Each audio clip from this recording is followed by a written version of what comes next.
Welcome to Really Old Movies. I'm your host, Harrison Scullin. Today I'll be reviewing a film starring Rudolph Valentino, The Sheik, from 1921.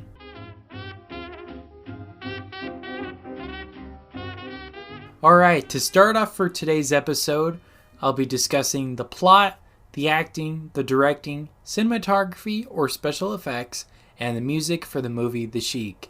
Now to start off, I want to thank again Nate from Nateflix Reviews for giving me a digital code to this movie. And if you follow him on Instagram, you'll see the reviews he does, and he also is on the Action Movie Guys podcast that they release every week, him and Alex Figueroa. They're great guys. You guys need to check them out. But on his page, if you do follow it, he has a picture of what the physical copy of the movie looks like from Paramount Pictures.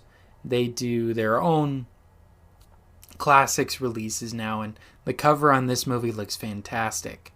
Now the digital code, same thing. It looks really, really good. And also some background, I've never seen anything with Rudolph Valentino, but he was considered a huge cultural icon back in the 20s. I'd compare him to like a James Dean, where didn't make very many movies before his untimely death, and yet he has had such an impact that when you see him, you'll instantly recognize him. So all of that aside, never seen anything with him in it. This is the very first that I've ever seen, and evidently this is his most popular movie.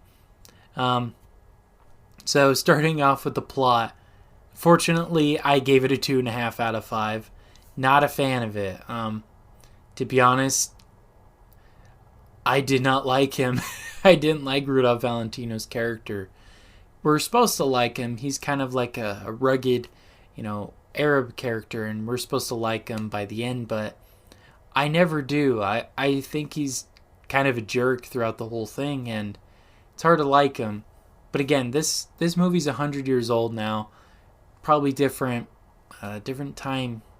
Well, it was a different time 100 years ago, so maybe he was seen as a hero back then, but to me, I didn't like him as much.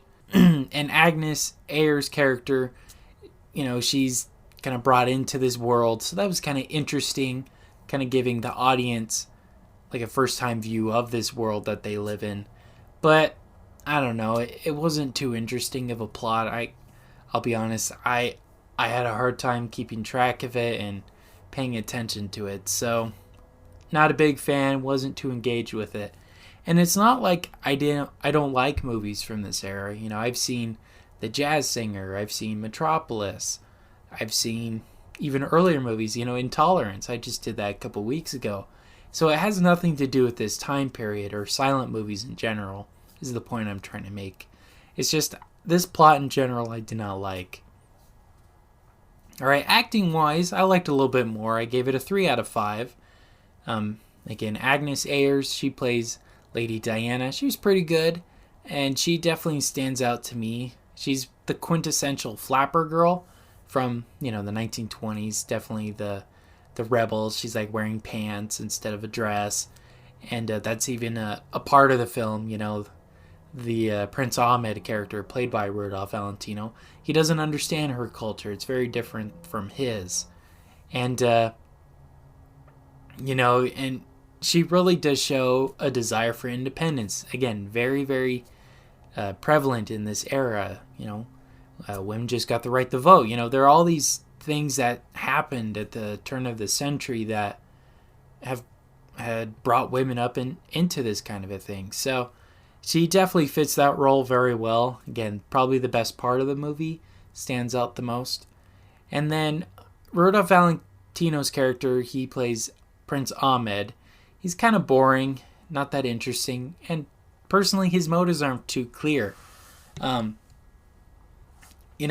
my understanding, he's taking her into the wilderness, right, as his own bride, right? But I don't know. I feel like he's a very one-dimensional character and not too interesting. I definitely think he's really popular mainly for his looks and for his tragic, untimely death. So I can't use that too much against him, but I didn't like him as much. So that's why I gave the acting a 3 out of 5.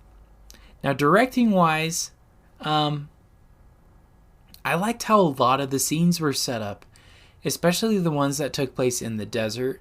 You know, a lot of the villagers in the background with camels and all of that, and going around into the different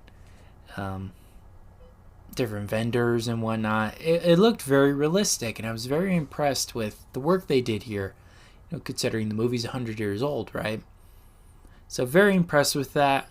I haven't seen any other films that this director has made, so I thought it was pretty solid. I gave it a 3 out of 5. Cinematography and special effects. Now, to me, this was the best part of the whole movie. I gave it a 4.5 out of 5. I absolutely loved the color tint that they used, especially in the desert. They gave it a yellow look that really fit in with the mood and really fit in with the scenery. Really, really liked that. And I also really liked the title cards that they used and the cards in between scenes, you know, with the characters' dialogue. And it's a silent film, right? So I really liked those. They actually did some really cool illustrations and really cool typography. They put a lot of work into it, and I really appreciated and really liked that. I also liked that the yellow was used for the blazing hot desert, and then they used a blue tint to give the impression it was dark outside or it was the evening. Really impressed with that. And the scene I was really enjoying and impressed. So when Lady Diana, she tries to run away, when she gets outside, it's super windy, it's dark, you know, the blue tint, like I said. And it really looked like wind was knocking over things. They must have used giant turbine ones, I'm not sure, but whatever it was they were using was really impressive and really realistic. So, because of that, gave it a 4.5 out of 5. Now, in regards to the music, so I've said this many times before about silent movies. It's really hard to track down the original score, and even with Paramount's 100th anniversary release, this is not the original music. It's original music, and it was made in the 70s. Now, if it was like an orchestral music or something like that, maybe more,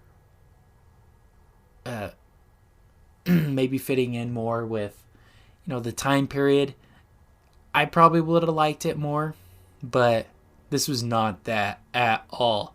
This was synth music, which is fine. I'm nothing against that, but it does not fit this movie at all.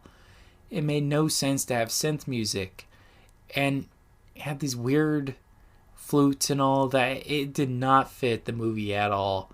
It felt more like something you would hear in a music video. And this too reminds me of why I don't like the Giorgio Moroder version of Metropolis, because it's using music that does not fit in with silent era movies. It was trying to have kind of a little Arabic style in the background, but it was so from the 70s. If you heard it, you would understand what I mean. It does not fit in with the movie at all. So because of that, I gave it a 1 out of 5. Probably the lowest music score I've ever given. But yeah, it was terrible. Alright, so tallying that all up, that brings us to a 2.8 out of 5, which I'll round up to a 3 out of 5.